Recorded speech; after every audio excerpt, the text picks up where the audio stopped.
مسلم شریف میں ایک حدیث ہے حضرت ابو ہریرہ رضی اللہ تعالی عنہ کی کہ اللہ کے رسول صلی اللہ علیہ وسلم نے ارشاد فرمایا بادروا بالاعمال فتنا كقطع الليل المظلم، نیک اعمال کرنے میں جلدی کرو اندھیری رات کے ٹکڑوں کے مانند فتنوں کے ظاہر ہونے سے پہلے، کیونکہ ان فتنوں کا اثر یہ ہوگا یصبح الرجل مؤمنا ویمسی کافرا، آدمی صبح کو ایمان کی حالت میں اٹھے گا اور شام کو کافر بن جائے گا، ویمسی کافرا ویمسی مؤمنا، اور شام کو مومن ہوگا تو صبح کو کفر کی حالت میں اٹھے گا، یبیع دینہ بعرض من الدنیا، نیز اپنے دین و مذہب کو دنیا کے چھوٹے سے سامان کے بدلے بیچ ڈالے گا، اپنے دین اور مذہب کو دنیا کے چھوٹے سے سامان کے بدلے بیچ ڈالے گا۔ خلاصہ بھی شریف کا یہ ہے، رسول اکرم علیہ السلام پر یہ بات ظاہر کر دی گئی تھی کہ آپ کی امت پر ایسے حالات بھی آئیں گے کہ رات کے اندھیرے کی طرح قسم قسم کے فتنے لگاتار برپا ہوں گے۔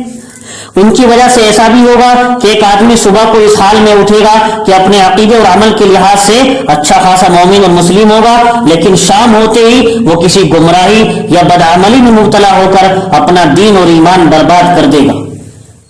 یہ فتنے گمراہانہ تحریکوں اور دعوتوں کی شکل میں بھی آ سکتے ہیں اور آتے رہتے ہیں، پیش آتے رہتے ہیں۔ یہ جو آج کے زمانے میں بہت سی گمراہ تحریکیں چل رہی ہیں، اس لوگوں کو اسلام سے ہٹانے کے لیے، گمراہ کرنے کے لیے بہت سی گمراہانہ تحریکیں چل رہی ہیں، بہت سی گمراہ کرنے والی دعوتیں چل رہی ہیں، تنظیمیں چل رہی ہیں، تو ان سے بچنے کی ضرورت ہے۔ اور مال و دولت یا اقتدار کی ہوس اور دوسری نفسانی خواہشات کی شکل میں بھی یہ فتنے آ سکتے ہیں۔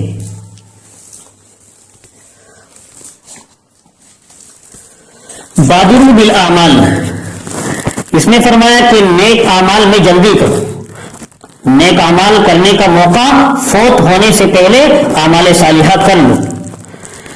آگے حدیث میں فرمایا فتنا كقطع الليل المظلم، حدیث الباب میں فتنوں کو اندھیری رات کے ٹکڑوں سے تعبیر کیا۔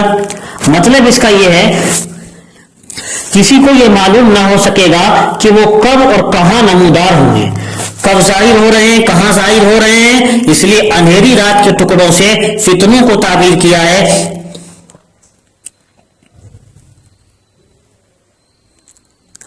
اور ان سے چھٹکارے کا کیا راستہ ہوگا، لہذا پہلے ہی اعمال صالحہ کے ذریعے اپنی دینی زندگی کو مضبوط بنا لو۔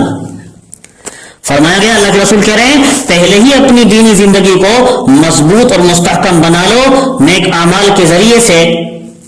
ورنہ کہیں ان فتنوں میں اس طرح گم ہو کر نہ رہ جاؤ کہ نیک عمل کا موقع نہ مل سکے، کیونکہ وہ فتنے اس قدر جلد اثر کرنے والے ہوں گے اور ان سے ایسا انقلاب برپا ہوگا کہ ایک حال پر باقی رہنا انسان کا مشکل ہو جائے گا۔ چنانچہ کہا گیا یصبح الرجل مؤمنا ویمسی کافرا، شام ہوتے ہی کفر کے اندھیروں میں پہنچ جائے گا۔ یہاں یہ بات بھی قابل غور ہے کہ یہاں کفر سے کیا مراد ہے۔ اس میں قول تو یہ ہے ممکن ہے واقعتاً وہ شخص کافر ہی ہو جائے، اللہ کے رسول کی یہ مراد ہو۔ دوسرا قول یہ ہے یا پھر یہاں کفران نعمت میں مشغول ہو جائے گا، یہاں لفظ کفر سے نعمتوں کی ناشکری مراد ہے کہ اللہ کی نعمتوں کی ناشکری میں مشغول ہو جائے گا۔ تیسرا قول یہ ہے یا کافر ہونے کا مطلب یہ ہے کہ کافروں کی مشابہت اختیار کرے گا، کافر تو نہیں ہو جائے گا، انسان کافروں کی مشابہت اختیار کرے گا۔ چوتھا قول یہ ہے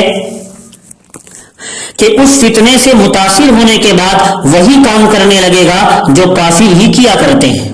پانچواں قول یہ ہے، بعض حضرات علماء نے کہا ہے کہ بوقت صبح حرام اشیاء کو حرام جانتا ہوگا، لیکن اس قدر جلدی تبدیلی پیدا ہو جائے گی کہ شام ہوتے ہوتے حرام کو حلال سمجھنے لگے گا۔ اور شارحین حدیث نے اس پہلو پر بھی گفتگو کی ہے کہ ان حالات کے پیدا ہونے کے اسباب کیا ہوں گے۔ ایک وجہ تو یہ ہے کہ مسلمانوں کا آپس میں بٹ جانا، محض عصبیت اور عناد کی بنا پر ایک دوسرے کے خون کو حلال سمجھ لینا، آپس کی دشمنی، آپس کے خاندانی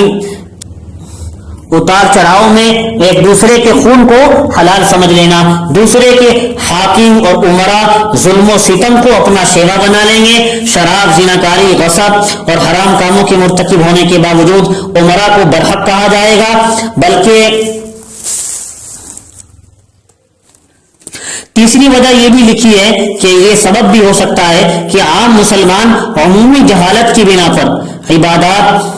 اور معاملات میں شریعت کی خلاف ورزی کو حلال جاننے لگیں گے۔ حضرت شیخ عبدالحق معجز دہلوی نے کہا ہے مذکورہ صورتحال اس لیے پیدا ہوگی کہ اپنی دنیاوی اغراض کی خاطر لوگ عمرا، حکام اور اہل دولت سے تعلق اور